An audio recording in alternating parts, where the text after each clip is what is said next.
Everyone, सर्व education से मैं रंजना गुप्ता। तो ये है हमारा इंडियन कॉन्ट्रैक्ट एक्ट का लेक्चर नंबर 5 और हम डिस्कस कर रहे हैं ऑफ़र के बारे में। लास्ट लेक्चर में भी हमने ऑफ़र ही समझा था कि ऑफ़र क्या होता है और कितने तरह का होता है। तो ऑफ़र की जो डेफिनेशन है वो हमें इंडियन कॉन्ट्रैक्ट एक्ट के सेक्शन 2A में दी हुई है। When one person signifies to another his willingness to do और abstain from doing anything with the view to obtaining the assent of that other to such act और abstinence, वो क्या है, एक ऑफर है। कि जब एक पर्सन दूसरे पर्सन को अपनी विलिंगनेस शो कर रहा है तो उसे हम क्या कहेंगे, एक प्रपोजल या फिर ऑफर कहेंगे। तो इस डेफिनेशन में से हमने कुछ एलिमेंट्स बाहर निकाले हैं कि जो वो एलिमेंट्स है वो अगर किसी भी स्टेटमेंट में अगर प्रेजेंट होंगे तो वो स्टेटमेंट क्या बन जाएगी, एक ऑफर बन जाएगी। तो कौन कौन से वो एलिमेंट्स हैं, तो देखो ये 5 एलिमेंट्स हैं। सबसे पहला है टू पार्टीज। डेफिनेशन में हमने यही देखा ना, one person signifies to another. तो ऑफर जो है उसमें 2 पार्टीज होंगी, एक वो जो सिग्निफाई कर रहा है और एक वो जिसे सिग्निफाई किया जा रहा है। जो सिग्निफाई कर रहा है वो ऑफरर है, जिसे सिग्निफाई किया जा रहा है वो है ऑफरी। क्या चीज़ सिग्निफाई की जा रही है, ऑफरर की willingness of one party, that is offeror. किसे की जा रही है, ऑफरी को, ताकि वो भी उस काम के प्रति अपनी सहमति दे। जिस काम की विलिंगनेस ऑफरर उसे शो कर रहा है उस काम के लिए उसकी सहमति लेने के लिए उसे ये विलिंगनेस शो की जा रही है। To offeree with the view to obtain the assent of the offeree. जो विलिंगनेस शो की जा रही है किसी भी काम के प्रति, वो काम पॉजिटिव भी हो सकता है एज वेल एज नेगेटिव भी हो सकता है। मतलब कि किसी काम को करने की विलिंगनेस भी हो सकती है या फिर ऑफरी को किसी काम से रोकने की विलिंगनेस भी हो सकती है। तो पॉजिटिव और नेगेटिव दोनों हो सकती है। जो सिग्निफाई किया जा रहा है, जिस वे से सिग्निफाई किया जा रहा है वो एक्सप्रेस भी हो सकता है और इम्प्लाइड भी हो सकता है। मतलब कि ऑफरर ऑफरी को अपनी सिग्निफिकेंस बोल के, लिख के, अपने एक्शन से, अपने कंडक्ट से किसी भी तरह से शो कर सकता है। तो ये 5 एलिमेंट्स है कि ऑफरर और ऑफरी होने चाहिए। ऑफरर अपनी विलिंगनेस शो करेगा, ऑफरी को करेगा इस उम्मीद में ताकि ऑफरी अपनी सहमति दे। विलिंगनेस पॉजिटिव और नेगेटिव दोनों हो सकती है और जो सिग्निफिकेशन है वो एक्सप्रेस वे में भी हो सकती है और इम्प्लाइड वे में भी हो सकती है। तो किसी भी स्टेटमेंट में अगर ये 5 एलिमेंट्स प्रेजेंट होंगे तो वो स्टेटमेंट क्या बन जाएगी, एक ऑफर बन जाएगी। तो इतनी बात हम लोग बिल्कुल अच्छे से समझ चुके हैं कि ऑफर क्या होता है और ऑफर के एलिमेंट्स क्या क्या होंगे।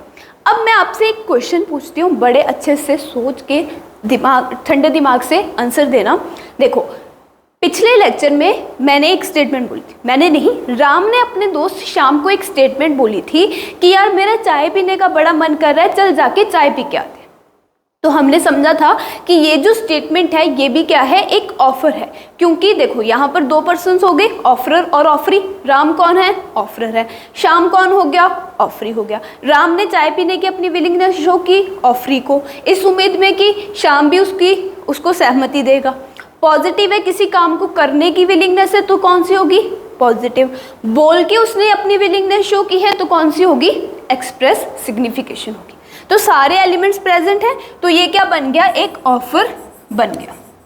अब यहाँ पर मेरा क्वेश्चन क्या है, सोच के अच्छे से आंसर करना कि मान लो श्याम जो है जिसे विलिंगनेस शो की जा रही है वो भी अपना असेंट दे देता है इस विलिंगनेस के लिए कि हाँ ठीक है चल चाय पी के आते हैं। जब वो अपना असेंट देगा तो इन दोनों के बीच में क्या बन जाएगा, एक एग्रीमेंट बन जाएगा। अब मान लो कि ये दोनों लोग चाय पीने के लिए निकल जाते हैं, लेकिन थोड़ी दूर जाके ही चाय की दुकान आने से पहले पहले श्याम बोलता है कि यार गर्मी बहुत है, मेरा चाय पीने का मन नहीं है, तो अकेला था। अब उसने क्या किया कि जो राम ने उसे ऑफर दिया था उसे पहले तो एक्सेप्ट कर लिया और बाद में वो उसने क्या किया, मना कर दिया, डिनाई कर दिया। अब इस बात पे कि श्याम ने पहले तो मान लिया था कि हाँ चाय पी के आएंगे, बाद में मना कर दिया, क्या इस बात पे राम श्याम के ऊपर कोर्ट में केस कर सकता है कि इसने पहले बोला था कि चाय पीने चलेंगे, बाद में चाय पीने से मना कर दिया? क्या इस बात पे ऊपर उस श्याम के ऊपर केस किया जा सकता है? आप बोलोगे बड़ा आसान है, ये कोई बात हुई केस करने की, चाय पीने से तो मना किया ना, इस बात पे केस थोड़ी ना कर देंगे उसके ऊपर। तो बिल्कुल सही। देखो, जो इसने ऑफर दिया शाम को वो एक ऑफर तो है, लेकिन क्या वो इंडियन कॉन्ट्रैक्ट एक्ट के अकॉर्डिंग एक वैलिड ऑफर है? समझो इस बात को, वैलिड ऑफर है का क्या मतलब है। देखो, एग्रीमेंट्स तो बहुत तरह के होते हैं, लेकिन सारे एग्रीमेंट्स कॉन्ट्रैक्ट्स नहीं होते। कॉन्ट्रैक्ट कौन से एग्रीमेंट बनते हैं? जिसमें इन्फोर्सेबिलिटी बाय लॉ होगी, सिर्फ वही एग्रीमेंट्स क्या बनेंगे? एक कॉन्ट्रैक्ट बनेंगे। तो इसी तरह से ऑफर्स तो बहुत तरह के होंगे। क्या सभी ऑफर्स इतने वैलिड होंगे कि वो एक ऑफर को, एक एग्रीमेंट को कॉन्ट्रैक्ट में कन्वर्ट कर सके? देखो, श्याम ने जब एक्सेप्ट किया तो उन दोनों के बीच में एक एग्रीमेंट हो गया। एग्रीमेंट तो हो गया, लेकिन क्या ये एग्रीमेंट कॉन्ट्रैक्ट में कन्वर्ट हो सकता है? तो बस इसी के लिए हमें कुछ और एलिमेंट्स पढ़ने हैं जो कि एक ऑफर को एक वैलिड ऑफर बनाते हैं। देखो, ऑफर्स सिंपली वही होगा जिसमें ये 5 एलिमेंट्स प्रेजेंट होंगे, लेकिन इंडियन कॉन्ट्रैक्ट एक्ट के अकॉर्डिंग हम उसे वैलिड ऑफर कहेंगे जिसमें ये 5 एलिमेंट्स तो होंगे ही, साथ में कुछ और भी एलिमेंट्स होंगे जो कि हम आज के लेक्चर में डिस्कस करने वाले हैं। जिस तरह से सभी एग्रीमेंट्स कॉन्ट्रैक्ट में कन्वर्ट नहीं हो सकते, उसी तरह से सभी ऑफर्स वैलिड ऑफर्स नहीं होते इंडियन कॉन्ट्रैक्ट एक्ट के अकॉर्डिंग। तो ये तो 5 बेसिक एलिमेंट्स हैं जो कि एक स्टेटमेंट को ऑफर बनाते हैं, लेकिन एक ऑफर कब वैलिड ऑफर बनेगा उसके लिए कुछ और एलिमेंट्स हैं जो कि हम अभी डिस्कस करने वाले हैं। तो देखो, आज का हमारा टॉपिक है essential elements of a valid offer, कि एक वैलिड ऑफर के क्या क्या असेंशियल एलिमेंट्स होंगे। सबसे पहला है हमारे पास capable of creating legal relationship. देखो, जो हमने अभी एग्जांपल दी राम और श्याम की, राम ने जो ऑफ़र किया था वो ऑफ़र जो है, अगर श्याम उसे एक्सेप्ट भी कर लेता है तो उससे राम और श्याम के बीच में जस्ट एक सोशल एग्रीमेंट होगा। वो ऑफ़र वैलिड नहीं था कि एक एग्रीमेंट को वो कॉन्ट्रैक्ट में कन्वर्ट कर सके, तो इसीलिए वो इंडियन कॉन्ट्रैक्ट एक्ट के अकॉर्डिंग एक वैलिड ऑफ़र नहीं है।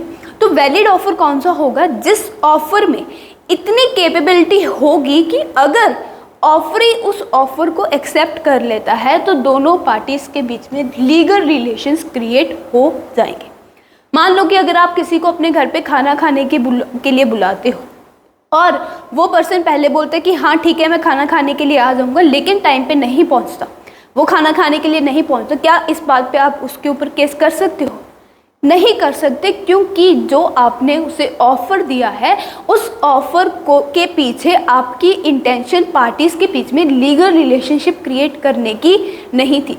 अब इस बात को समझने के लिए कि लीगल रिलेशनशिप क्रिएट करने की इंटेंशन का क्या मतलब है, इसके लिए हमारे पास एक केस है वॉल्फर वर्सेस वॉल्फर का। ये जो केस है वॉल्फर वर्सेस वॉल्फर का, ये हस्बैंड और वाइफ का केस है। इस केस में वाइफ ने अपने हस्बैंड के ऊपर केस किया था। तो देखो हुआ क्या था इस केस में, जो मिस्टर और मिसेस वॉल्फर थे वो दिल्ली में रहते थे। एक्चुअली जो मिस्टर वॉल्फर थे वो दिल्ली में अपनी गवर्नमेंट जॉब पे थे, इस वजह से मिस्टर एंड मिसेस दिल्ली में रहते थे, लेकिन कुछ दिनों की लीव लेकर वो लोग जाते हैं मुंबई। एक्चुअल जो केस लॉ है उसमें मुंबई दिल्ली नहीं है, लेकिन मैंने केस को इजी करने के लिए यहाँ पर मुंबई दिल्ली लिया है। तो मिस्टर एंड मिसेस जो हैं वो दिल्ली में रह रहे थे जॉब के सिलसिले में हस्बैंड की, लेकिन लीव लेकर वो लोग जाते हैं मुंबई में। अब मुंबई जाके क्या होता है कि जो मिसेस होती है ना उसकी वहाँ पर जाके तबीयत खराब हो जाती है। तबीयत इतनी ज़्यादा खराब हो जाती है कि वो अपने हस्बैंड के साथ वापस से दिल्ली नहीं आ पाती। अब हस्बैंड की जॉब थी तो उसे तो वापस आना ही पड़ा दिल्ली, लेकिन वो वहाँ पर नहीं आ पाती। तो वो जब उसका हस्बैंड वापस आ रहा होता है मुंबई से, वो अपने हस्बैंड को बोलती है कि जब तक मेरी तबीयत ठीक नहीं हो जाती मैं तब तक मुंबई में ही रहूँगी, क्योंकि मैं आपके साथ वहाँ दिल्ली वापस नहीं जा सकती। लेकिन तब तक जब तक मैं यहाँ पर मुंबई में हूँ, आप मेरे को मेरे रहने सहने का जितना भी खर्चा पानी होगा वो दिल्ली से भेजते रहना। तो इस बात के ऊपर हस्बैंड एग्री कर जाता है और एग्री करके वो तो वापस लौट आता है दिल्ली और वाइफ रह जाती है मुंबई में। अब कुछ टाइम तो वो खर्चा पानी के लिए पैसे भेजता है, लेकिन उसके बाद में वो पैसे भेजना बंद कर देता है। जब मिस्टर पैसे भेजना बंद कर देता है तो मिसेस क्या करती है, उसके ऊपर एक केस फाइल कर देती है कोर्ट में। और कोर्ट में ये सारी बात बताती है कि इस तरह से हम मुंबई गए थे, वहाँ जाके मेरी तबीयत खराब हो गई और इसने बोला था, प्रॉमिस किया था कि मुझे एक्सपेंसेस के लिए पैसे भेजेगा, लेकिन वहाँ जाके इसने पैसे भेजना बंद कर दिए, अब मुझे इससे पैसे चाहिए। तब कोर्ट उसे बोलता है कि जब आपने अपने हस्बैंड को, आपने अपने मिस्टर को ये ऑफ़र दिया था कि आप वापस दिल्ली चले जाओ और वहाँ से मुझे पैसे भेजते रहना, क्या तब आपके दिमाग में आप एक दूसरे के बीच में लीगल रिलेशनशिप क्रिएट करने की इंटेंशन थी? अब लीगल रिलेशनशिप क्रिएट करने की इंटेंशन थी का क्या मतलब है? कोर्ट पूछता है कि क्या तब आपके दिमाग में, जब आपने ऑफ़र दिया था, तब क्या आपके दिमाग में ये बात थी कि कल को अगर आपके हस्बैंड ने आपको पैसे नहीं भेजे तो आप उसके ऊपर केस करोगे? क्या तब आपके दिमाग में ये बात थी? तो ये बोलती है कि नहीं, तब मेरे दिमाग में ये बात नहीं थी। तो कोर्ट कहता है कि तो फिर जो आपने ऑफ़र दिया है अपने हस्बैंड को, उससे जस्ट आपके बीच में एक सोशल एग्रीमेंट क्रिएट हुआ है, या फिर आप डोमेस्टिक एग्रीमेंट भी बोल सकते हो, लेकिन वो ऑफ़र एक कॉन्ट्रैक्ट क्रिएट करने के लायक नहीं था, एक कॉन्ट्रैक्ट क्रिएट करने के लिए वैलिड नहीं था, क्योंकि जब आपने ऑफ़र दिया तब आपकी इंटेंशन पार्टीज़ के बीच में लीगल रिलेशनशिप क्रिएट करने की नहीं थी, इसीलिए आपका केस खारिज किया जाता है, आपका केस बंद किया जाता है। तो इतनी बात समझ में आई हमें कि सबसे पहला वैलिड ऑफ़र का एसेंशियल एलिमेंट क्या होगा, कि कोई स्टेटमेंट तब जाके वैलिड ऑफ़र बनेगी अगर उस स्टेटमेंट को बोलते वक्त जो ऑफरर है उसकी इंटेंशन पार्टीज़ के बीच में लीगल रिलेशनशिप क्रिएट करने की हो, कि अगर कल को जाके पार्टी जो ऑफरी है उसका ऑफ़र एक्सेप्ट कर लेता है और अपनी परफॉर्मेंस नहीं पूरी करता, ऑब्लिगेशन नहीं पूरी करता, तो वो कोर्ट में जाके कोर्ट की हेल्प लेगा। अगर आपके दिमाग में ये बात है जब आप ऑफ़र दे रहे हो, तब आपका ऑफ़र एक वैलिड ऑफ़र माना जाएगा, लेकिन अगर आपके दिमाग में ये बात नहीं है तो आपके ऑफ़र को एक वैलिड ऑफ़र नहीं मानेंगे। नेक्स्ट सेकंड एसेंशियल एलिमेंट है सर्टेन, डिफाइंड और नॉट वेग। जो ऑफ़र है वो सर्टेन होना चाहिए, सब कुछ उसमें टर्म्स जो हैं वो क्लियर होनी चाहिए, कुछ भी अनसर्टेनिटी नहीं होनी चाहिए। फॉर एग्जांपल कि आप सब्ज़ी मंडी जाते हो सब्ज़ी लेने और सब्ज़ी वाले को बोलते हो कि भैया मुझे 100 रुपये की सब्ज़ी दे दो। अब भैया आपको कौन सी सब्ज़ी चाहिए? आपको 100 रुपये के आलू चाहिए, 100 रुपये के प्याज चाहिए, 100 रुपये की गोभी, 100 रुपये के मटर, क्या चीज़ चाहिए आप उसे बताओ तो सही, तभी वो आपको देगा। तो इस तरह से जो भी आप पर्सन को, किसी पर्सन को ऑफ़र कर रहे हो, उस ऑफ़र में आपकी जो टर्म्स हैं वो बिल्कुल क्लियर होनी चाहिए, उसमें कुछ भी अनक्लैरिटी नहीं होनी चाहिए। अगर आपकी कोई भी टर्म, कोई भी बात अनक्लियर है ऑफ़र में, तो उसे इंडियन कॉन्ट्रैक्ट एक्ट के अकॉर्डिंग एक वैलिड ऑफ़र नहीं माना जाएगा। ठीक है, आपको 100 रुपये की सब्ज़ी तो मिल जाएगी, लेकिन कौन सी सब्ज़ी ये आपको बताना पड़ेगा। अगर आप ये बात बताओगे तभी वो एक वैलिड ऑफ़र होगा, अदरवाइज़ वो एक वैलिड ऑफ़र नहीं होगा। तो एक वैलिड ऑफ़र वही होगा जिसमें सारी टर्म्स क्या होंगी, बिल्कुल क्लियर होंगी। नेक्स्ट थर्ड एसेंशियल एलिमेंट है हमारे पास must be communicated to the offeree. जो ऑफ़र है ना वो कम्युनिकेट होना चाहिए ऑफरी को। अगर आप जस्ट अपने दिमाग में सोच रहे हो कि मैं शाम को अपना घर बेचना चाहता हूँ 15 लाख में, तो उसे हम ऑफ़र नहीं कहेंगे। ऑफ़र तभी होगा जब ऑफरर जाके ऑफरी को इस ऑफ़र के बारे में बताएगा। जब तक ऑफरी को ये बात नहीं पता चलती कि ऑफरर उसे ऑफ़र कर रहा है, तो उसे एक वैलिड ऑफ़र नहीं माना जाएगा। मतलब कि जब तक आप सिर्फ सोच रहे हो कि मुझे ये ऑफ़र करना है, तब तक वो एक ऑफ़र नहीं है। ऑफ़र तभी माना जाएगा जब ये बात ऑफरी तक कम्युनिकेट की जाएगी। क्लियर होगी इतनी बात? अब देखो ये जो पॉइंट है ना, इसमें एक पॉइंट आ जाता है मस्ट बी कम्युनिकेटेड में। क्या है कि जब ऑफरर जो है ऑफ़र कर रहा है, वो बात ऑफरी को कम्युनिकेट होनी चाहिए। लेकिन अगर ऑफरी जो है बिना ऑफ़र उस तक पहुंचे पहले ही एक्सेप्ट कर लेता है ऑफ़र को, तो उसे हम एक वैलिड ऑफ़र नहीं कहेंगे, उसे हम इस ऑफ़र की एक्सेप्टेंस नहीं मानेंगे। अब आप लोग कहोगे कि ये क्या बात होगी, जब ऑफरी को ऑफ़र के बारे में पता ही नहीं चला तो वो पहले एक्सेप्ट कैसे कर लेगा? ऑफ़र एक्सेप्ट तो तब होगा ना जब हमें ऑफ़र के बारे में पता चलेगा, लेकिन जब तक हमें ऑफ़र के बारे में पता ही नहीं चलता हम एक्सेप्ट कैसे कर सकते हैं?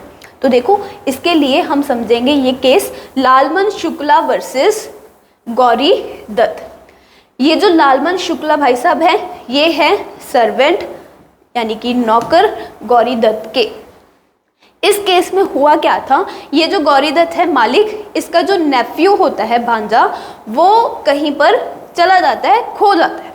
तो ये सारे लोग क्या कर रहे हैं, उसे ढूंढने में लगे हैं। गौरी दत्त, लालमन शुक्ला, सभी लोग उसे ढूंढने में लगे, लेकिन सभी जगह ढूंढने के बाद में भी वो उसका भतीजा उसे नहीं मिलता। तो क्या होता है, ये जो लालमन शुक्ला है वो उसे ढूंढने के लिए घर से कहीं दूर चला जाता है, बाहर चला जाता है, और पीछे से ये जो गौरी दत्त है मालिक, वो एक अनाउंसमेंट कर देता है कि जो भी मेरे भतीजे को ढूंढ के लाएगा उसको मैं एक इनाम दूंगा। जब ये घर से दूर होता है तब ये पीछे से एक अनाउंसमेंट कर देता है। अब इस लालमन शुक्ला को इस अनाउंसमेंट के बारे में कोई भी नॉलेज नहीं होती कि उससे कुछ ऐसी इनाम की बात की गई है कि अगर कोई भी उसके भतीजे को, गौरी दत्त के भतीजे को ढूंढ के लाएगा तो उसे इनाम मिलेगा। लेकिन जब ये बाहर होता है उसे कहीं से उसका भतीजा मिल जाता है और उसे वो ढूंढ के घर ले आता है। जब ये घर ले आता है उसके भतीजों को, बाद में उसको कहीं से पता चलता है कि गौरी दत्त ने एक अनाउंसमेंट की थी जिसमें उसने बोला था कि जो भी उसके भतीजे को ढूंढ के लाएगा उसको मिलेगा रिवॉर्ड। तो ये लालमन शुक्ला पहुंच जाता है गौरी दत्त के पास कि लाओ मेरा इनाम, मैं आपके भतीजे को ढूंढ के लाया था। तो गौरी दत्त उसे इनाम देने से मना कर देता है। तो ये लालमन शुक्ला भाई साहब क्या करेंगे, अब केस कर देंगे उसके ऊपर। तो ये केस कर देते हैं कि ऐसे इसने अनाउंसमेंट की थी, एक जनरल ऑफर दिया था, लेकिन अब ये उस बात से मुकर रहे हैं कि मैंने इसका भतीजा ढूंढ के लाया फिर भी मुझे इनाम नहीं दिया जा रहा।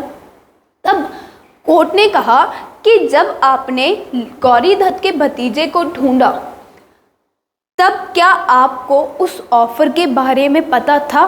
देखो ऑफर क्या था कि जो भी मेरे भतीजे को ढूंढ के लाएगा उसे इनाम मिलेगा। अब ऑफर तो लालमन शुक्ला ने भतीजे को ढूंढ के एक्सेप्ट कर लिया, लेकिन क्या जब ऑफर एक्सेप्ट किया गया तब लालमन शुक्ला को इस ऑफर के बारे में पता था। तो उसने बोला कि नहीं, मुझे तब नहीं पता था, लेकिन बाद में पता चला। तब कोर्ट ने कहा कि ऑफर जो है वो एक वैलिड ऑफर तभी होगा जब वो ऑफरी को कम्युनिकेट किया जाएगा। जब तक वो ऑफ़र कम्युनिकेट नहीं किया जाता तब तक उसे एक वैलिड ऑफ़र नहीं कहा जाएगा। भले ही जो ऑफरी है उस ऑफ़र को एक्सेप्ट कर लेता है तब भी वो एक वैलिड ऑफ़र नहीं होगा जब तक उसे उस ऑफ़र के बारे में नहीं पता चलता। तो ऑफ़र की जो एक्सेप्टेंस है वो तभी वैलिड मानी जाएगी जब वो ऑफ़र उसे कम्युनिकेट हुआ हो। तो एक वैलिड जो ऑफ़र है वो कम्युनिकेट होना बहुत ज़रूरी है ऑफरी को। अगर कम्युनिकेट हुए बिना भी ऑफरी उसे एक्सेप्ट कर लेता है तो दोनों पार्टीज़ एक दूसरे के साथ कॉन्ट्रैक्ट में बाइंड नहीं होगी, क्योंकि उसमें ये जो एलिमेंट है एक वैलिड ऑफ़र का वो मिसिंग होगा। क्लियर हो गए इतने पॉइंट्स। अब नेक्स्ट है हमारे पास मे बी कंडीशनल। जो ऑफ़र है उसमें कोई कंडीशन भी हो सकती है। कंडीशन क्या हो सकती है कि मान लो ए जो है बी को बोलता है कि मैं तुझे अपना घर जो है वो 20 लाख में बेचना चाहता हूँ, लेकिन अगर तू 20 लाख में मेरा घर खरीदेगा तो इसकी जो पेमेंट है 18 लाख तो मैं चेक से लूँगा और बाकी जो 2 लाख की पेमेंट है वो तू मुझे कैश के थ्रू भी पे कर सकता है। तो ऑफ़र जो था वो था 20 लाख में घर बेचने का, और साथ में कंडीशन लगा दी कि अगर ऑफ़र एक्सेप्ट किया जाता है तो पेमेंट मैं एक चेक से लूँगा और बाकी 2 लाख की पेमेंट मैं कैश से लूँगा। तो जब जो ऑफरी है वो अगर ऑफ़र को एक्सेप्ट करता है तो उसे ऑफ़र को एक्सेप्ट करने के साथ साथ ये जो ऑफ़र में 2 कंडीशंस हैं वो भी एक्सेप्ट करनी पड़ेंगी, तभी वो कॉन्ट्रैक्ट में बाइंड होंगे। अगर ऑफरी ये सिर्फ एक्सेप्ट कर लेता है ऑफ़र लेकिन जो कंडीशंस हैं उन्हें एक्सेप्ट नहीं करता तब भी वो एक वैलिड ऑफ़र नहीं होगा और कॉन्ट्रैक्ट फॉर्म नहीं होगा पार्टीज़ के बीच में। तो ऑफ़र जो है वो कंडीशनल हो भी सकता है, मतलब कोई कंडीशन हो भी सकती है और कोई कंडीशन बिना कंडीशंस के भी ऑफ़र हो सकता है। नेक्स्ट पॉइंट है should not contain any term non compliance of which would amount to acceptance. Offer में कोई भी ऐसी टर्म्स नहीं होनी चाहिए जिसको अगर ऑफरी पूरा नहीं कर रहा तो वो आप उसकी एक्सेप्टेंस मान लोगे। मतलब कि अगर आप ऑफरी को बोल देते हो कि अगर तूने 2 दिन के बीच में मेरा ऑफर एक्सेप्ट नहीं किया तो मैं इसे तेरी एक्सेप्टेंस मान लूँगा। तो ऐसी कोई भी टर्म जिससे ऑफरी की एक्सेप्टेंस मानी जा रही है, मतलब कि ऐसी कोई भी टर्म जिसे अगर ऑफरी पूरा नहीं किया कर रहा उसे आप उसकी एक्सेप्टेंस मान लोगे तो वो एक वैलिड ऑफर नहीं होगा। मतलब कि ऐसी कोई भी टर्म एक ऑफर में नहीं होनी चाहिए। मतलब कि आप अगर सामने वाली पार्टी को बोल रहे हो कि यार अगर तूने कोई भी जवाब नहीं दिया तो मैं उसे तेरी हाँ मान लूँगा, किसी की चुप्पी को आप हाँ नहीं मान सकते। तो ऐसी कोई भी टर्म नहीं होनी चाहिए जो कि एक्सेप्टेंस में कन्वर्ट हो जाए अगर ऑफरी वो पूरा नहीं करता। नेक्स्ट है इधर स्पेसिफिक और जर्नल। ऑफर जो है वो स्पेसिफिक भी हो सकता है, मतलब किसी एक पर्सन को भी हो सकता है। अब देखो यहाँ पर स्पेसिफिक किसी एक पर्सन का क्या मतलब है। स्पेसिफिक का मतलब किसी एक पर्सन का नहीं है, स्पेसिफिक का मतलब है बस कुछ स्पेसिफिक लोग, वो लोग एक पर्सन भी हो सकता है, एक से ज़्यादा भी हो सकता है। लेकिन जर्नल जो ऑफ़र है वो पब्लिक एट लार्ज को किया जाता है और उनमें से कोई भी आके एक्सेप्ट कर सकता है। स्पेसिफिक जो ऑफ़र है वो आप एक पर्सन को भी कर सकते हो, 10 को भी कर सकते हो। लेकिन स्पेसिफिक ऑफ़र सिर्फ अगर आप 10 लोगों को कर रहे हो तो सिर्फ ये 10 लोग ही एक्सेप्ट कर सकते हैं, इनके अलावा कोई भी नहीं। जर्नल जो ऑफ़र है वो कोई ऐसी रिस्ट्रिक्शन नहीं होती, वो कोई भी आके एक्सेप्ट कर सकता है। तो ऑफर एक कंडीशनल ऑफर भी हो सकता है, कोई उसमें टर्म नहीं होनी चाहिए, और स्पेसिफिक और जर्नल दोनों हो सकते हैं। तो ये 6 पॉइंट्स हैं essential elements of valid offer. Last है हमारे पास 7th point, different from a mere statement of intention and invitation to offer, a mere communication of information, a prospectus and advertisement. देखो ये जो ऑफर है ना, ऑफर इन सभी चीज़ों से अलग है। Intention to offer, invitation to offer, communication of information, prospectus, advertisement, ये सभी चीज़ों से अलग है एक ऑफर। बेसिकली क्या है कि अगर आप न्यूज़पेपर में कोई एडवर्टीजमेंट दे रहे हो जिसे देखकर लोग आपके पास आ रहे हैं तो उसे हम ऑफ़र नहीं कहेंगे, उसे हम कहेंगे एक इनविटेशन टू ऑफ़र। जैसे कि कंपनीज अपना प्रोस्पेक्टस इशू करती हैं जिसमें जनरल पब्लिक को इनविटेशन दिया जाता है कि वो आके कंपनी के शेयर्स और डिबेंचर्स खरीद सकते हैं, तो उसे हम कंपनी की तरफ से ऑफ़र नहीं कहेंगे बल्कि उसे हम कहेंगे कंपनी की तरफ से एक इन्विटेशन टू ऑफ़र कि कंपनी लोगों को इन्वाइट कर रही है उनके शेयर्स और डिबेंचर्स खरीदने के लिए। जिस भी पर्सन को जितने जितने शेयर्स और डिबेंचर्स चाहिए होंगे वो कंपनी के पास ऑफर लेके जाएंगे कि मुझे तुम्हारी कंपनी के इतने शेयर्स खरीदने हैं। बाद में कंपनी की मर्जी है कि वो आपको शेयर्स देना चाहती है या फिर नहीं। लेकिन जो प्रोस्पेक्टस इशू किया जा रहा है कंपनी की तरफ से वो ऑफर नहीं होता, वो होता है इन्विटेशन टू ऑफर। इसी तरह से अगर कोई एडवर्टीजमेंट दी जा रही है न्यूज़पेपर में तो वो भी ऑफर नहीं मानी जाएगी, वो भी क्या होती है, एडवर्टीजमेंट और invitation to offer. So offer जो है वो इन सभी चीज़ों से अलग है। अच्छा, तो इतनी बात हमें समझ में आई कि ऑफ़र जो है वो इनविटेशन ऑफ़र से अलग होता है। तो देखो इसके लिए हमारे पास है 2 केस, हैरिस वर्सेस निकलसन और हार्वे वर्सेस फेसी। 1 बाय 1 करके इन दोनों केसेस को समझते हैं और समझेंगे कि कैसे जो ऑफ़र है वो इनविटेशन टू ऑफ़र से अलग होता है। अब इस केस में क्या हुआ था, मान लो कि ये जो हैरिस है वो है सोनू और ये जो निकलसन है उसका हम नाम रख लेते हैं मोनू, ठीक है। अब ये जो है निकलसन ये क्या करते हैं, न्यूज़पेपर में एक दे देते हैं एडवर्टीजमेंट, और उस एडवर्टीजमेंट में लिखा होता है कि हम अपनी ये प्रॉपर्टी, कोई प्रॉपर्टी वगैरह का नाम दिया होता है कि हम ये अपनी प्रॉपर्टी की ऑक्शन करवा रहे हैं, यानी कि नीलामी करवा रहे हैं। जो भी पर्सन इस प्रॉपर्टी के लिए बिड लगाना चाहता है यानी कि बोली लगाना चाहता है वो इस तारीख को इस जगह पे पहुंच सकता है। तो ये जो सोनू है ये क्या करता है, इस एडवर्टीजमेंट को देखता है और ये पहुंच जाता है इस ऑक्शन वाली जगह पर। लेकिन वहां पर पहुंचकर इसे पता चलता है कि मोनू ने ये जो ऑक्शन है वो कैंसिल कर दी। अब इसे गुस्सा आ जाता है कि यार मैं इतना पैसा खर्च करके यहाँ पर पहुंचा और यहाँ पर आके पता चलता है कि ऑक्शन तो है ही नहीं, मेरे नुकसान की भरपाई कौन करेगा जो मेरा इतना खर्चा हुआ यहाँ तक आने का। तो ये क्या करता है, इसके ऊपर कर देता है केस। केस करके कोर्ट में कहता है कि इसने इस तरह से न्यूज़पेपर में एडवर्टीजमेंट देकर मुझे यहाँ पर बुलाया कि यहाँ पर ऑक्शन होनी है, और मैं इस ऑक्शन में बोली लगाने के लिए पहुँच गया, और जब यहाँ पर पहुँचा तब पता चलता है कि ऑक्शन कैंसिल हो गया। अब मुझे जो मेरा इतना खर्चा हुआ है, मेरा इतना नुकसान हुआ है, वो सारे पैसे वापस चाहिए। तो कोर्ट वहाँ पर बोलता है कि निकरसन यानी कि मोनू ने जो एडवर्टीजमेंट दी थी न्यूज़पेपर में, वो कोई ऑफ़र नहीं था, वो जस्ट एक इनविटेशन टू ऑफ़र था। उसने जस्ट लोगों को इन्फॉर्म किया था कि इस तरह से इस जगह पे एक प्रॉपर्टी की नीलामी हो रही है, जो भी इंटरेस्टेड लोग हैं बोली लगाने के लिए वो वहाँ पर पहुँच सकते हैं और इस प्रॉपर्टी को खरीद सकते हैं।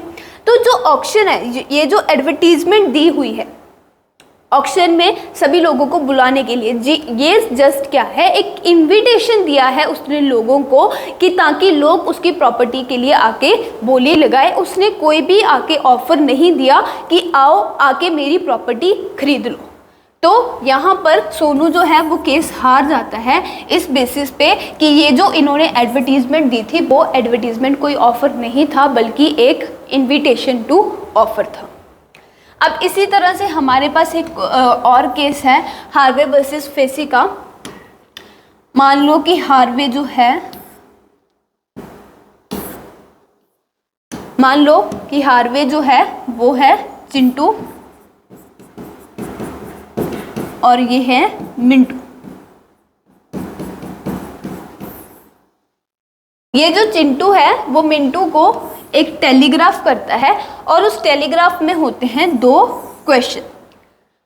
फर्स्ट क्वेश्चन क्या होता है, will you cell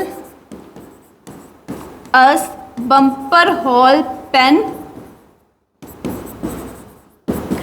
bumper Hall Pen basically एक प्रॉपर्टी है, एक लैंड है जो कि मिंटू की है और उसका नाम होता है बम्पर हॉल पेन। तो फर्स्ट क्वेश्चन ये होता है कि क्या तुम हमें बम्पर हॉल पेन सेल करोगे, और दूसरा जो क्वेश्चन है वो होता है telegraph lowest cash price. Telegraph lowest cash price. तो इस तरह से 2 क्वेश्चन लिख के वो मिंटू को टेलीग्राफ करता है। अब मिंटू से वापस टेलीग्राफ आता है जिसमें सिर्फ इसी क्वेश्चन का आंसर लिखा होता है कि जो लोएस्ट कैश प्राइस है वो है $900। इस तरह से वो लिख के पाउंड 900, इस तरह से वो लिख के उसे वापस टेलीग्राफ कर देता है कि इतना इसका लोएस्ट प्राइस है। तो वापस से चिंटू की तरफ से एक टेलीग्राफ आता है कि okay we are agree to purchase Bumper Hall Pen at this price. अब वो लिख के भेज दे कि ठीक है हम इस प्राइस पे बम्पर हॉल पेन को खरीदने के लिए तैयार हैं, लेकिन ये जो मिंटू है ये क्या कर देता है, मना कर देता है, रिफ्यूज़ कि मुझे तो नहीं सेल करना। तो जब ये मना करता है फिर ये क्या करेगा, केस करेगा। अब केस करके ये बोलता है कि इस तरह से हमने इसे टेलीग्राफ किया था तो इसने हमें ये जवाब दिया, अब ये बेचने से मना करता है। तो कोर्ट वहाँ पे बोलता है कि आपने जो टेलीग्राफ किया था उसमें आपके पास 2 क्वेश्चंस थे और मिंटू ने सिर्फ आपके दूसरे वाले क्वेश्चन का जवाब दिया है, उसने पहले वाले क्वेश्चन का जवाब नहीं दिया।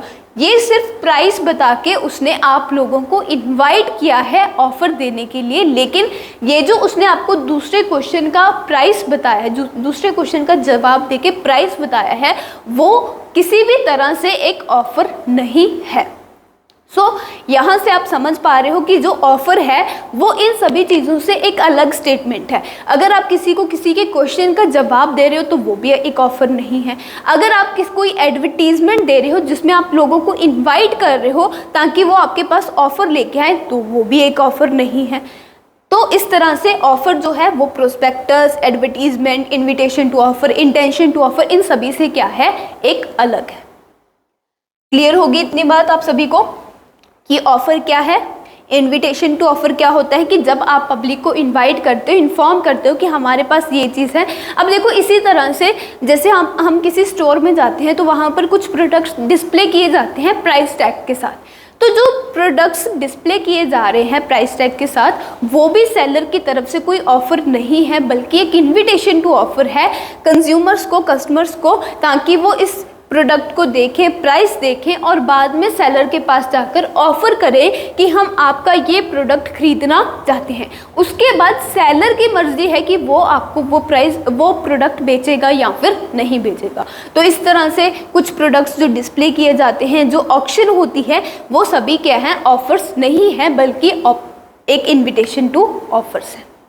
क्लियर हुई इतनी बात? तो होप आपको सारे एलिमेंट्स जो हैं वो समझ आ गए होंगे। तो देखो, हमने 7 एलिमेंट्स, एसेंशियल एलिमेंट्स समझे हैं वैलिड ऑफ़र के। उससे पहले हमने समझे हैं ऑफ़र के 5 एलिमेंट्स। तो अगर सारों को हम मिला दें तो एक वैलिड ऑफ़र के टोटल 12 एलिमेंट्स हैं। कौन कौन से? सबसे पहले है कि 2 पार्टीज़ होनी चाहिए, ऑफरर और ऑफरी।